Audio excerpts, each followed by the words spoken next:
ಹೇ ಶಾರದೆ ದಯ ಪಾಲಿಸು, ಈ ಬಾಳನು ಬೆಳಕಾಗಿಸು. ಹೇ ಶಾರದೆ ದಯ ಪಾಲಿಸು. ಯಾವುದು ಚೆನ್ನಾಗಿ ನಿಮಗೆ ಪರ್ಫೆಕ್ಟ್ ಆನ್ಸರ್ ಬರಬೇಕು. ಫಸ್ಟ್ ಆ ಕ್ವಶನ್ಸ್ನೆಲ್ಲ ಆನ್ಸರ್ ಮಾಡಿಬಿಟ್ಟು ನಂತರ ಕೈಗೆ ಇವೆಲ್ಲ ಚೆನ್ನಾಗಿ ಪ್ರಿಪೇರ್ ಆಗಿದೆಲ್ಲ ಅಂದ್ಕೊಂಡಿದ್ದೀನಿ. ನಿಮಗೆ ನಮ್ಮ ಶಾಲೆ ಅಧ್ಯಾಪಕರೆಲ್ಲರೂ ಸಹಿತ 100% ಇನ್ವಾಲ್ವ್ಮೆಂಟ್ ಆಗಿ ನಿಮಗೆ ಒಳ್ಳೆ ವ್ಯವಸ್ಥೆಯನ್ನು ಮಾಡಿಕೊಟ್ಟಿದ್ದಾರೆ. ಮತ್ತು ಹೆಚ್ಚಿನದಾಗಿ ಹೇಳಬೇಕು ಅಂದರೆ ನಿಮ್ಮ ಮುಂದಿನ ಭವಿಷ್ಯ ಒಳ್ಳೆಯದಾಗಲಿ. ಓದೋದ ಜೊತೆಗೆ ಒಳ್ಳೆತನ ಕಲಿಬೇಕು, ಇನ್ನೊಬ್ಬರಿಗೆ ಗೌರವ ಕೊಡಬೇಕು, ತಂದೆ ತಾಯಿಗಳಿಗೆ ಗೌರವ ಕೊಡಬೇಕು. ಈ ಬಾಳನು ಬೆಳಕಾಗಿಸು, ನಾಳೆಗಳ ದಾರಿಯಲ್ಲಿ ನಂಬಿಕೆಯ ನೆಲೆಯಾಗಿರಿಸು, ಮುನ್ನಡೆಸು.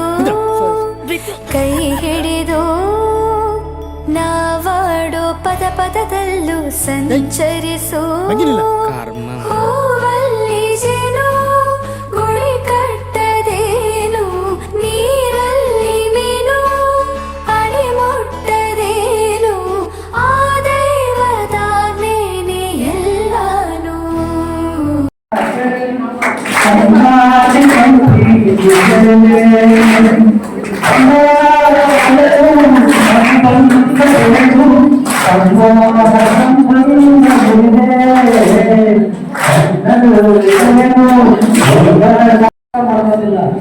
ಅದರ ಜೊತೆಯಲ್ಲಿ ನಮ್ಮ ಒಂದು ಆಯಸ್ಸು ಕೂಡ ಹೋಗ್ತಾ ಇರುತ್ತೆ.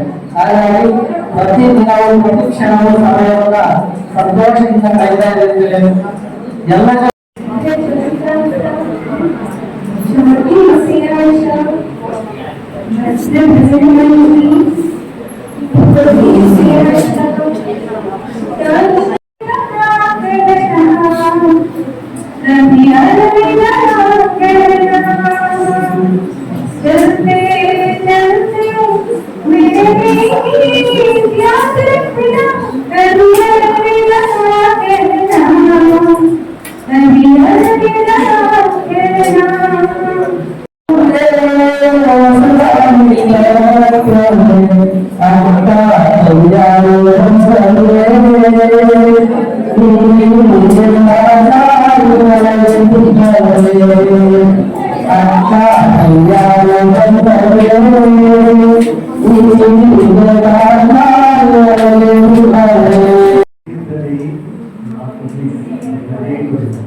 journey not to make, it is the journey to it.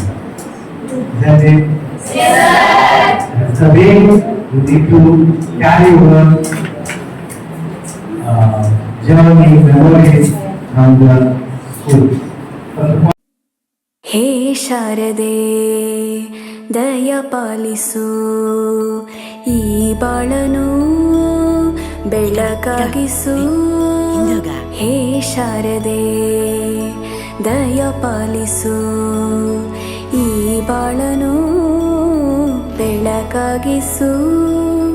ನಾಳೆಗಳ ದಾರಿಯಲ್ಲಿ ನಂಬಿಕೆಯ ನೆಲೆಯಾಗಿರಿಸು, ಮುನ್ನಡೆಸು. ಕೈ ಹಿಡಿದು ನಾವಾಡೋ ಪದ ಪದದಲ್ಲೂ ಸಂಚರಿಸು.